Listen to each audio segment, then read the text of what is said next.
High বন্ধুরা, welcome back to my channel. আজকে আবার একটা নতুন ব্লগে তোমাদেরকে স্বাগত জানাই। তো আজকে একটা বিয়ে বাড়ি আছে, আমার খুব ছোটোবেলাকার বান্ধবী। তো ওটা মানে ও আমার জীবনের প্রথম বান্ধবী ছোটোবেলাকার। তো তারই দাদার আজকে বিয়ে আছে, ওই জন্য রিসেপশন আছে আজকে। আমরা রিসেপশনে যাব। তো এখন আমি যাচ্ছি না, এখন তো সবে বিকেলবেলা। তো আজকের ব্লগটা আমি বিকেল থেকে স্টার্ট করলাম। যাব তো সেই সন্ধ্যেবেলা। তো এখন যাব আমি পার্লার, কারণ ওর বৌদি পার্লারে সাজতে আসবে, মানে সাজতে আসার কথা আছে। এখন জানি না কাকিমা পার্লারে সাজাবে নাকি লজে যাবে, আমি বলতে পারছি না। তো গিয়ে জানতে পারবো। তো আমি এখন পার্লার যাব। তো পার্লার থেকে এসে সাজগোজ করে তারপরে আমি বিয়ে বাড়ি যাব। তো চলো এখন পার্লার যাওয়া যাক। দেখি ব্রাইড কোথায় আছে, পার্লারে না লজে। যদি পার্লারে থাকে তাহলে অবশ্যই আমি তোমাদেরকে দেখাবো। তো চলো যাওয়া যাক। তো তারপরে আমি পার্লার চলে যাই, আর এটাই ছিল আমার বান্ধবীর দাদার বউ। তো বউটা দেখতে খুবই সুন্দর, আর রিসেপশনে ও যে শাড়িটা পরেছিল সেটাও দেখতে খুব সুন্দর। তো সবাই মিলে এখানে শাড়িটা পিন করছিল যাতে তাড়াতাড়ি ওকে পরানো হয়, পরানোর সময় যাতে কোনো অসুবিধা না হয়, ওই জন্য। আর এটা হচ্ছে আমার পার্লারের কাকিমা, মানে আমাদের পার্লারের ম্যাডাম। তো উনি সেদিন সাজিয়েছিল মেয়েটাকে, মানে বউটাকে আর কি। তো বউটাকে সাজানোর পর দেখতে খুবই সুন্দর লাগছিল, সামনে থেকে আরো সুন্দর লাগছিল, ক্যামেরাতে যতটা সুন্দর লাগছে তার থেকেও। তো তারপরে আমি বাড়ি চলে আসি, আর বাড়ি এসে ঠিক করি যে আজকে একটা ব্ল্যাক কালারের ড্রেস পরবো। পার্লার থেকে আমি এক্ষুনি বাড়ি এলাম। তো বউকে আমি তোমাদেরকে অলরেডি দেখিয়ে দিয়েছি। বউ পার্লারেই সাজতে এসেছিল, আর বউ দেখতেও খুব সুন্দর হয়েছে, আর সাজানোটাও খুব সুন্দর হয়েছে। তো আমি এখন নিজে রেডি হব, তারপরে আমি বিয়ে বাড়ি যাবো। আর আমাদের পুরো ফ্যামিলিরই নেমন্তন্ন আছে, মানে আমার কাকিমা, কাকু, আমার পার্লারের কাকিমা, সবাই একসাথেই যাব, জেঠু জেঠিমারা। তো চলো, আমি এখন ড্রেসটা পরে নিয়েছি, যেটা পরে যাব। তো এই যে আমার ড্রেসটা। তো আমি রেডি হই, দিয়ে তোমাদের সাথে দেখা করছি।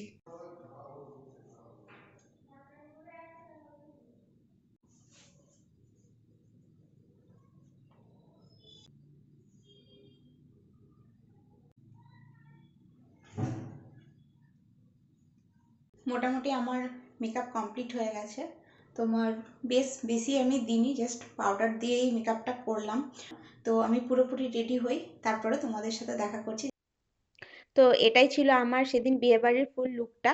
তো খুব হালকার মধ্যে আমি মেকআপ করেছিলাম, ঠান্ডার দিন বলে খুব বেশি হেভি মেকআপ করিনি। আর হঠাৎই মনে হলো যে একটা ব্ল্যাক কালারের কুর্তি পরি।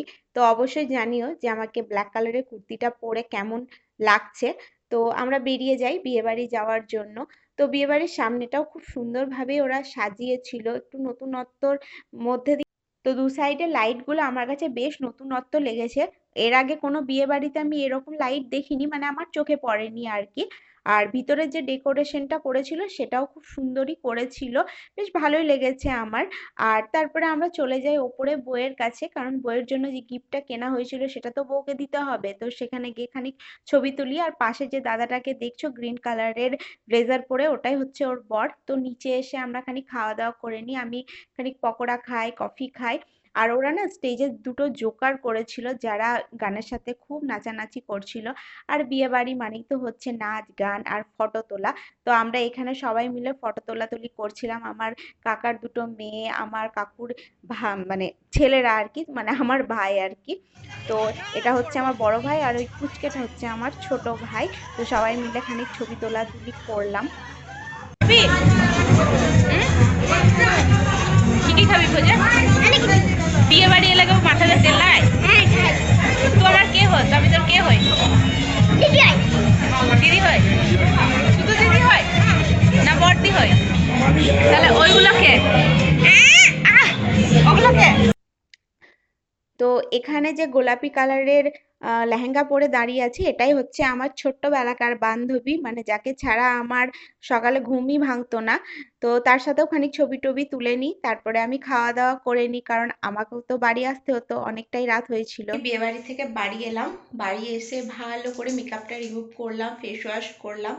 আর বাইরে প্রচণ্ড ঠান্ডা, কিন্তু এই ঠান্ডার মধ্যেও সোয়েটার পরে যায়নি, মানে আমিও যাইনি, আমার কাকার মেয়েরা কেউই সোয়েটার পরে যায়নি। কারণ বিয়ে বাড়ি হলে মেয়েদের না শরীরে একটা আলাদাই ক্ষমতা হয়, যেখানে সোয়েটার না পরে গেলেও তখন ঠান্ডা লাগে না। কিন্তু বাড়িতে এসে এসে এত ঠান্ডা লেগেছে যে সঙ্গে সঙ্গে জামা কাপড় চেঞ্জ করে, আগে বাড়ির জামা কাপড় পরে আমি সোয়েটারটা পরে নিয়েছি, তারপরে সব কিছু করেছি। তো তোমাদেরকে বলেছিলাম যে এটা আমার খুব ছোটোবেলাকার বান্ধবীর দাদার বিয়ে। তো মানে যাকে ছাড়া আমার ছোটোবেলাতে একদমই চলতো না, মানে মা থাক বা না থাক, মা কোথাও গেলেও বা কোথাও গেল আর কি, মা তাতেও আমার কিছু যায় আসতো না যদি ও থাকতো। মানে এক কথায় এরকমই বান্ধবী আমার, যে ঘুম থেকে উঠে চোখ খুলে খুলে যেন আমি ওকে দেখতে পাই। তো এতটাই আমার কাছের বান্ধবী। তো আজকে তার দাদার বিয়ে ছিল, আমি সকালেই বলেছি। তো আমি যাওয়ার পরে মানে ওকে ফোন করলাম যে আরে তুই এখনো আসিসনি বিয়ে বাড়ি, বলছে না তখন আমি সাজছি। তো এলো, তারপরে ওর সঙ্গে আমি দেখা করলাম। তো যে কারণে ওকে আমি মানে ভিডিওতে বেশিক্ষণ নিতেও পারিনি। ওর ফ্যামিলির অনেক কেউ ছিল যারা ছবি টবি তুলছিল, ওকে ডাকছিল। তো যতটা সম্ভব হয়েছে আমি নিয়েছি ওকে। তো ওকে দেখতে বেশ সুন্দর লাগছিল। তো যাই হোক, অনেক বক বক বক বক করলাম। তো আজকের ব্লগটা আমি এখানেই শেষ করছি। আর হ্যাঁ, বলতে ভুলে গেছি যে ওদের ভোজটা খেতে খুব সুন্দর করেছিল, আর ওদের ভোজের শেষে এই যে পান মশলাটা দিয়েছিল, মানে পাস সরি। তো এটা খেয়ে আজকে আমি আমার দিনটা শেষ করব। আর ব্লগেও আমি আজকে শেষ করছি, মানে এই ব্লগটাকে শেষ করছি আর কি। তো আমার ব্লগটা যদি ভালো লেগে থাকে তাহলে অবশ্যই লাইক শেয়ার কমেন্ট করে দিও, আর আমার চ্যানেলটাকে সাবস্ক্রাইব করে দিও। বাই, আজকের মতন আবার একটা নতুন ব্লগে তোমাদের সাথে দেখা হবে।